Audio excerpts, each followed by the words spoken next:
میں نے ماں کے بعد ماں جیسی وفا صرف بہنوں میں دیکھی ہے۔ اللہ سب بہنوں کے نصیب اچھا کرے۔ بہنیں تو زندگی بھر کے لیے پکی سہیلیاں ہوتی ہیں۔ یا اللہ میری بہن کو ہمیشہ خوش اور سلامت رکھنا۔ کبھی کبھی چپ رہنا شکایت کرنے سے زیادہ بہتر ہے۔ ہم سادہ لوگ ہیں، ہم سے کیا رونقیں ہوں گی۔ ہم نے اوڑھے کچھ خوشنما سے خواب، خدا ہمارے خوابوں کی عمر دراز کرے۔ اپنے غموں اور پریشانیوں کو سینے میں دفن کر دو، اگر انہیں چہرے پر سجاؤ گے تو کمزور ہو جاؤ گے۔ تلخی کیوں نہ ہو ہمارے لہجے میں، ہم پہ جو گزری ہمیں یاد ہے سب۔ مصروف تو سبھی لوگ ہیں، کچھ تھک رہے ہیں اپنی آخرت بنانے کو اور کچھ تھک رہے ہیں اسے تباہ کرنے کو۔ جنت تو سبھی چاہتے ہیں، پر کچھ تھک رہے ہیں دنیا ہی جنت بنانے کو اور کچھ تھک رہے ہیں حقیقی جنت پانے کو۔ دو مختلف انداز زندگی ہے، دو مختلف انجام ہیں۔ زندگی میں مشکل لمحات آتے ہیں، بہت بار لگتا ہے کہ اب زندگی رہنے کے لیے کوئی وجہ باقی نہیں۔ بہت بار اپنے تمہیں چھوڑ دیتے ہیں، بہت بار تم خود اپنی زندگی سے نفرت کرنے لگتے ہو۔ سنو، زندگی اگر گراتی ہے تو پھر سے چلنا بھی سکھاتی ہے۔ اگر تم زندہ ہو تو تمہاری زندگی میں بہتری کی امید باقی ہے۔ سنو، تنہا اگر تمہیں زندگی لگے تو خدا کو تلاش کرنا، اور پھر تلاش کر کے دیکھنا خدا تمہاری بیکار زندگی کو کیسے سنوار دیتا ہے۔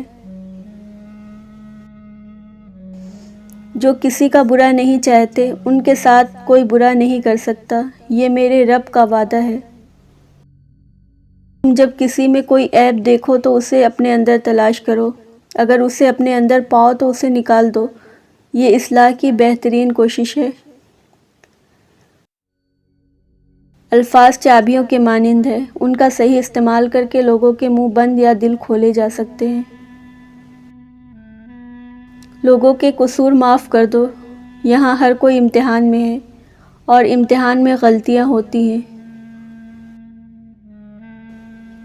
اپنی خامیوں کا احساس ہی انسان کا کامیابی کی طرف پہلا قدم ہے۔ سقراط کا قول ہے، تحریر ایک خاموش آواز ہے اور قلم ہاتھ کی زبان ہے۔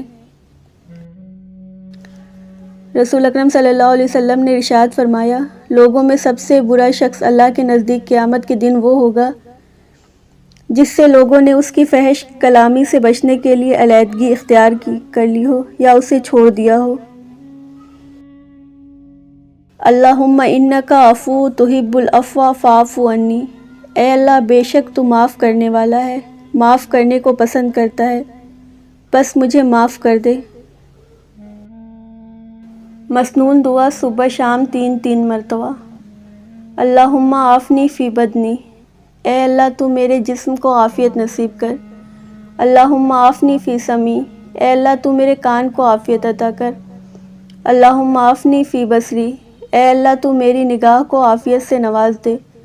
لا الہ الا انت، تیرے سوا کوئی معبود برحق نہیں۔ رسول اکرم صلی اللہ علیہ وسلم نے فرمایا، انجیر کھاؤ کیونکہ یہ بواسیر کو ختم کرتا ہے اور جوڑوں کے درد کے لیے مفید ہے۔ تو جو حیران ہے میری قید کے افسانوں پر، تو نے دیکھا ہی نہیں آس کا پنجرہ شاید۔ رشتے مضبوط کرنے کے لیے دل بڑے کرنے پڑتے ہیں۔ کس نے دیکھے ہیں تیری روح کے رستے ہوئے زخم، کون اترا ہے تیرے قلب کی گہرائی میں۔